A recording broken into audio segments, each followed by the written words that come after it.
Hello, welcome back to Discover the Wonders. Today we are talking about the wonder of God providing food. So there is a story in the Bible about God providing food for the Israelites in the desert, but I'm also going to tell quite a few other stories of amazing ways that God provided food for those who needed it. So let's start with the Bible story. So the Israelites had escaped out of Egypt. God had got them out. He'd kept his promise. But then when they got out, they got trapped at the Red Sea because Pharaoh decided he didn't want to let them go after all. And so he came and all the soldiers chasing after him. And so they were trapped, but God made a way through the Red Sea. So the Israelites got safely through, but all those enemy soldiers drowned in the Red Sea. So now they're through all of that. They don't need to ever see their slave drivers again. They don't have to be slaves again. But now they have a different kind of life. So now they're traveling. They're living in tents. They're not living in their normal homes back in Egypt. Now they've really got to trust God day by day. So in the desert, there's going to be two main things that they need that they already had back in Egypt. So they're going to need both food and water. But today we're just going to talk about the food, and then next time we'll talk about the water. So before long, they started forgetting how bad it was in Egypt, and all they can think about now is what's hard right now. So instead of praying to God and asking for God's help, they just complain to Moses. So they go to him and they say, "Why did you bring us out here? In Egypt, we had all the food we wanted. Now we're going to go hungry and it's your fault." So poor Moses, he's got the job of leading these grumbling, complaining, and unthankful people, and people who don't have a lot of faith in God. Instead of going to God and asking him for help and trusting that he will help them, they just complain and despair. And they remember all the good food back in Egypt, but they forget all the troubles they had. They forget about all the, working as slaves and all the beatings. All they think back is to all that good food they have. So Moses doesn't know how to answer them, but God tells him. He says, "I will give the people food." And he told Moses how it was going to happen. And so Moses and Aaron went back and they told the people. Moses said, "When you grumble at me, you're really grumbling at God. It was him who brought you out of Egypt, but he is also the one who is going to give you your food. Tonight and tomorrow, you're going to find out how he's going to do it." Now, how would God give them food in the desert? There are this huge group of people. And, there's no supermarkets around. There's no shops. Even if there were, they would need an awful lot of money to be able to give everybody, to be able to, buy enough food for everybody. But God is not limited at all. It is no problem at all for God to provide food in the desert for all these people. So that night, God sent huge flocks of quails. They all started flying around in the tents, and some of them were very tired and just rested on the ground. So those people could catch the quails and cook them for dinner. So they had quail for dinner. Now, so that was pretty amazing. God sent birds. But the next morning, something even more amazing happened. When the Israelites woke up in the morning and they came outside, they looked around and they said, "What is it?" All over the ground, there was this little white stuff. And when you picked it up and when you ate it, it tasted really nice. It tasted sweet, like biscuits, honey biscuits. And they said, "What is it?" Which in Hebrew is manna. So they called this food manna, which means, what is it? So, when you follow God, you never know what God is going to do next. You never know how God is going to take care and provide for you. It's not usually what you expect. They didn't expect to just find food all over the ground. So God was providing for the Israelites. So when they wake up in the morning, there's just food there waiting for them to collect. Now, God did have special instructions. So that God told them, well, through Moses, that every day they needed to go and get enough just for the day. They couldn't store it up for the next day. They had to trust God every day that he would give them food again. So they'd get enough food just for the day. But on the sixth day, then they would get enough for 2 days, because that meant they would have 1 day a week when they didn't have to do it. And that was on the Sabbath. So God gave 1 day of the week a day of rest. So they could have 1 day that they didn't have to worry about going and collecting food. So that was very good and kind of God. But of course, what are some people going to do? They're going to disobey. They're going to do what they think's best. They're going to go get more than 1 day, or not going to get it when God says get 2 days worth. So when they tried to store up more than 1 day at a time, the next day it would all be rotten and yuck. But when God told them to collect 2 days at a time, like on the sixth day, then the next day the food was fine. So when they listened to God, the food was good. And when they didn't listen to God, the food went all rotten. But God provided many, many days in the desert food every day. So day by day, they had to trust God to provide the food they need. And that's not always easy to do. We like to rely on things we can see, whereas you can't see God. But God is faithful and he is all powerful. So he can provide in any way he chooses. Before I tell you some more stories about God providing food, I'm going to sing you a song called Day by Day the Manna Fell. And it's a bit of an Old English song. This might be a little Old English words, but it is quite a nice song about trusting God day by day.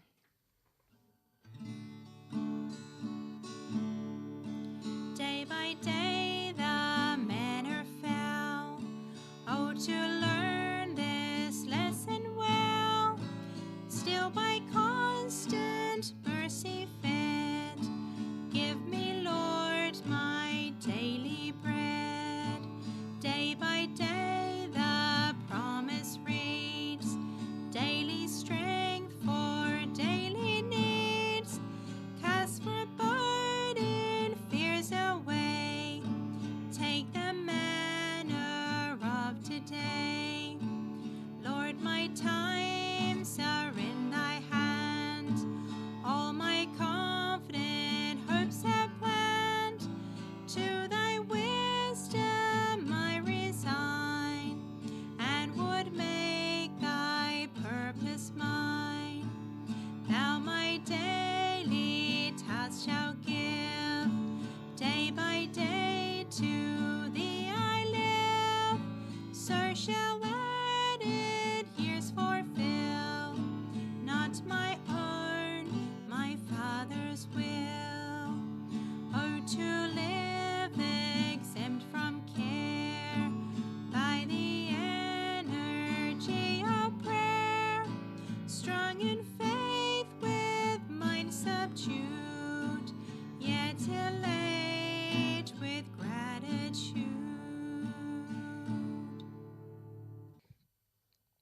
So there is a story called Bread from Heaven. And this is a story about a family, and they were getting down to their last lot of food. Now, the reason, it wasn't that they just, wasted all their money, but they'd had a lot of hospital bills, and also the dad had been out of work. He couldn't get a job. And so all the money, all the savings that they did have, they had to pay for hospital bills, and because he doesn't have work, he can't be bringing more money in. So one day the children come home for lunch from school, and they look at the table and there's no food on the table, and they say, Mum and Dad, where is our lunch? What are we having for lunch? And the parents have to tell their children, we have got nothing for lunch. God has not sent us some food yet. And the children were a bit shocked. Like, they knew that they didn't have much money, but so far they had always had food to eat every meal. And so one of the children says, well, shouldn't we ask God? Shouldn't we ask God to give us some food? And so they all knelt down around the empty table and they prayed to God to provide food for them. Now, in the meantime, there were two ladies and they were talking to each other about this family. And they said, we haven't seen that family at church for a while. I wonder if they're okay. And, you know, they knew that this family had been going through a bit of a hard time and that the man didn't have a job and that they'd had hospital bills. They thought, why don't we go for a little walk and see how this family is doing and see if they need anything? And so they started walking together to their house. Now, it was actually quite a long walk and they had to go uphill as well. But as they were walking along, a bread truck, like a truck from the bakery, drove past really fast. And as it did, it went over a bump. And when it went over the bump, the door opened and a loaf of bread fell out. And then as it kept going, it went over another bump and a whole lot of loaves of bread all fell out. But the truck driver didn't even notice and he just zoomed away. He was going so fast. And so the ladies are standing there looking at all these loaves of bread that are scattered all over the road and they think, what do we do? We don't know who owns the bread, so we can't take it back. And in a few minutes, if another car comes, it's all going to be squashed. We can't let that happen. So they thought, well, why don't we just pick up this bread and take it with us? So they load their arms full of all these loaves of bread and they start walking towards the family's house. And when they get there, they knock on the door. And when they knock on the door, the mother comes to open the door. And these two ladies, when the door is opened, they've got their arms loaded with bread and they see something very touching. They see an empty table. They see a father with his children kneeling around this empty table because they were still praying and kneeling around the table. And so that was really special and very touching for them to see. You know, here they are, the answer to this family's prayer. And that, you know, that child who'd suggested praying said, Mama and Daddy, God gave us bread. I knew he would. And so, you know, God didn't even just provide one loaf. He provided them all this fresh bread in such an amazing way. Now, I have another story called Food from the Sky. And this is another way that God provides food to somebody who really needs it. So, 3 American Indians were in trouble. Wilsey, Waylo, and their old grandmother, Halona. It was a snowstorm and their firewood was wet. The food was nearly gone and their sheep were dying of cold. Wilsey believed that God would help them, but Waylo and their grandmother were not so sure. However, Wilsey kept praying to God. She remembered the story of Elijah and the ravens. The ravens brought food to Elijah. Couldn't God help them too? As she prayed, Waylo got excited and interrupted her prayers. Look, there's a big airplane coming. Waylo shouted at the top of his voice, while Wilsey waved her jersey to get the airplane's attention. But they were already seen. The men in the airplane were looking for Indians in trouble. Grandmother Halona came outside to see a large plane fly over their house, dropping flour, beans, sugar, and dried fruit. Then down came bacon, coffee, and raisins. She cried tears of joy as she gathered all the food and put it inside the hut. The food would last the rest of the winter. It was the white man's God who sent his raven, she said. So, you know, God cares about our needs and he wants us to pray and tell him our needs. Even though he already knows, he wants to hear it from us. And he promises that he will answer us and give us what we need. Maybe not everything we ask for, everything we want, but he does hear us and he will answer in some way. Now, there was another story in Thailand, and this was a pastor and his family, and they also ran out of food and they didn't have money to buy more food. So they ate their last food for dinner, and the 10-year-old boy said, "Dad, what are we going to eat tomorrow?" And his parents had to say, "We don't know, but we will pray." And so they all prayed together and they went to bed. During that night, there was a lot of rain, and the dad went out to close off the broken down corner of the rice field. So this is in Thailand, and they're by the rice fields. And he felt something slippery under his feet and realized it was fish. So he called the rest of the family, and there was a lot of fish there that they were able to collect, which fed them for quite a while. So that's another way God provided food for a family by fish in a rice field. Now, in the Bible, there is a verse that says we should think about the ravens or think about the birds because, they don't even go to work, and yet God feeds them, and we are much more better than the birds.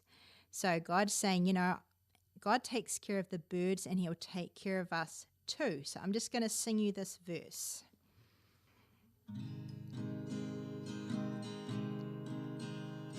Consider the ravens, for they neither sow nor reap, which neither have storehouse nor barn, and God feedeth them.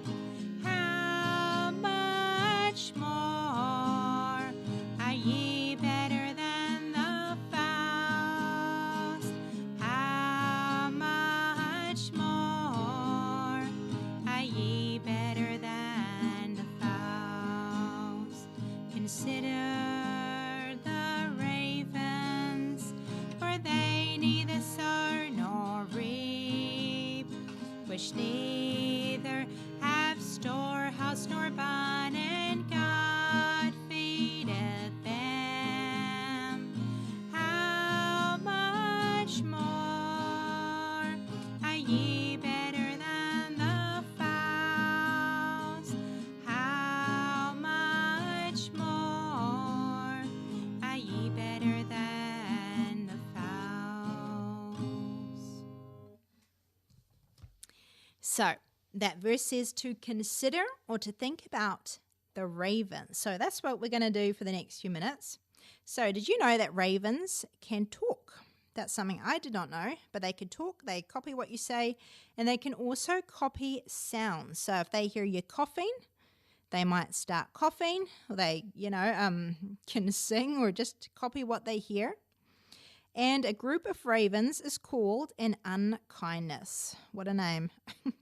They're also very, very clever, very intelligent. They can problem solve, and they can even use tools to do what they want.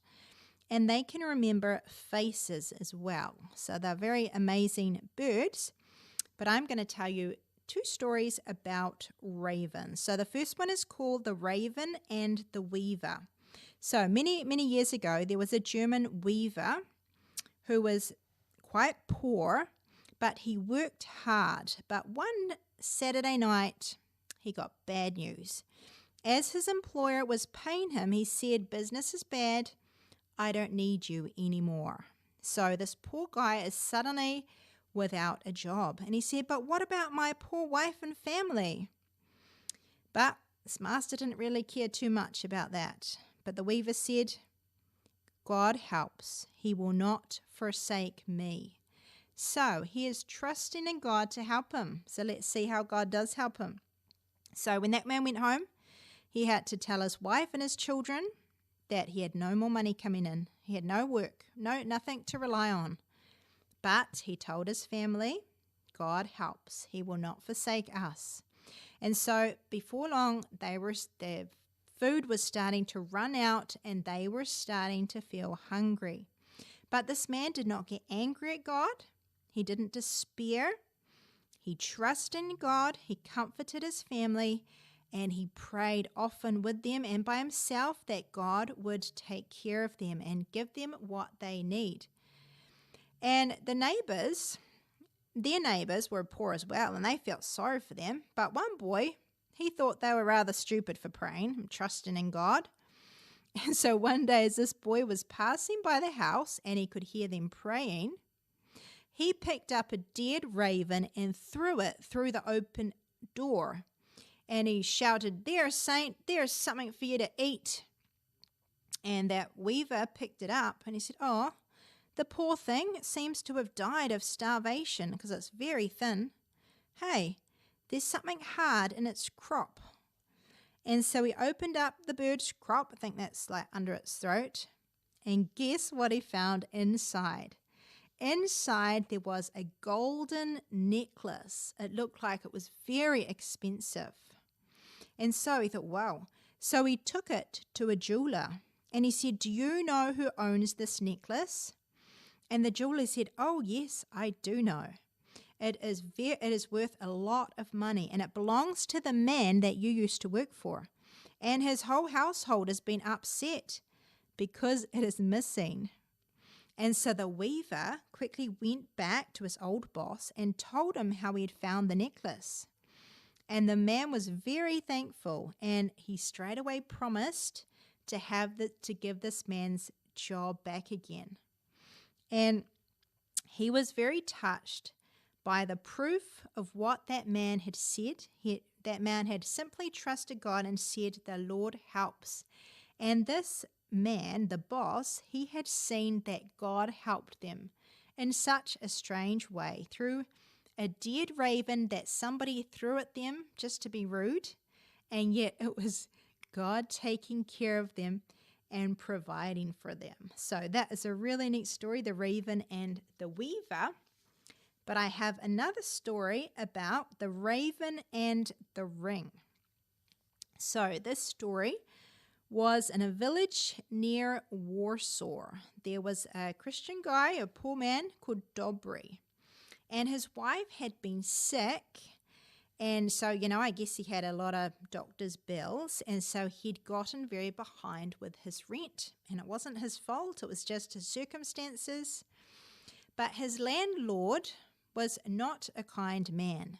And even though it was winter, he told Dobry, "If you don't pay the rent, you're out of the house." Now, Dobry didn't have the money to pay the rent, so 3 times he went to see him to tell him how sick his wife had been, and that's why he couldn't pay his rent, and that he would be sure to pay if he could just have a bit more time. But the landlord was not interested. He did not care at all, and he said, "Tomorrow morning, I'm coming to get you out of my house." So that evening, Dobry went home, and he felt very sad. So what are they going to do? They're going to pray. So he gathers his family around him, and they pray to God, and they told God all about their troubles and asked him to please send them help in some way. He didn't know how God could help them. And after prayer, they sang an old hymn, which started off with words that were all about putting your troubles in God's hands. And then the last part of the song was about God providing and taking care of what we need. So while they were singing the very last verse about God providing, there was a gentle tapping at the window. So they look at the window, and it's a raven that Dobry's grandfather had taken out of a nest when it was little, and he had tamed it and then set it free. And so he would often come to the cottage, and if he found the door shut, he would go on the windowsill and he would tap the window pane until they let him in. So they thought, "Oh, there's the raven." So Dobry got up and opened the window, as he always did, and in hopped the raven. But guess what he was holding in his bill? He was holding a gold ring set with diamonds and precious stones. Wow. That was a very quick answer to prayer, right? The raven put the ring down, and they're all watching with big eyes. Here is God's answer they'd just been praying for. And so Dobry thought, "Oh, I can sell that ring and I can pay the rent." But then he thought, I'm not sure if that's the best idea. What if this ring must belong to somebody? Can't just go sell it. You need to ask and find out where it comes from. So he took it to his minister and asked for his advice. And the minister, when he saw the ring, he said, "Oh, I know who that belongs to. I know it belongs to the royal family of Poland. It belonged to the king." And so he took the ring to the king and told him the story about Dobry and how he had found it. The raven had brought it to him, and how he was poor and he was being turned out of his house. The king was so happy to get his ring back that he sent for Dobry and gave him a really big reward. Now, Dobry had plenty of money to pay his rent with, and then he still had enough money to buy food for his family all through the winter. Now, when it was spring, the king had a new house built for Dobry, gave him some cows, and over the door of the new house, there was a cast iron tablet, and it had the picture of a raven with a ring in its beak. And under that was a verse from the hymn that they were singing when the raven came to as God's messenger to bring them relief. So that's another amazing story, a true story about God bringing help and food to somebody. Well, food through the ring, through the raven. And so, God promises when we trust in him and pray to him for help, he does provide and take care of us. He is a God who takes care of his children. So I'm just going to sing you a chorus of a song called "God Will Take Care of You."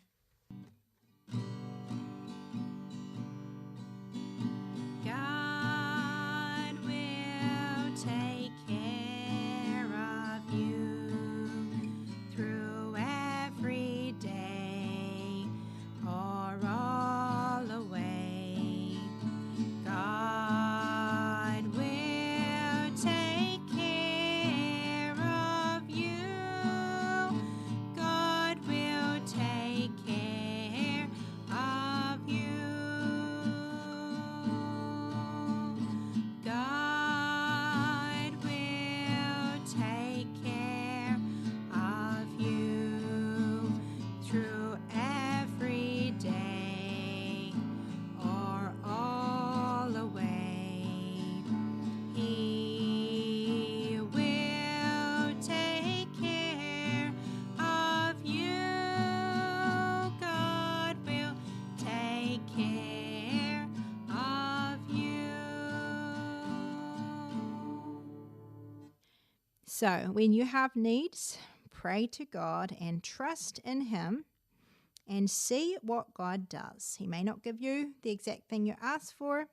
You may have to wait a long time, but he does hear our prayer and he does answer, and he is faithful to all of his promises. So I pray that you may learn to trust him and that you will see God's answers, just like the people in these stories saw God's answers.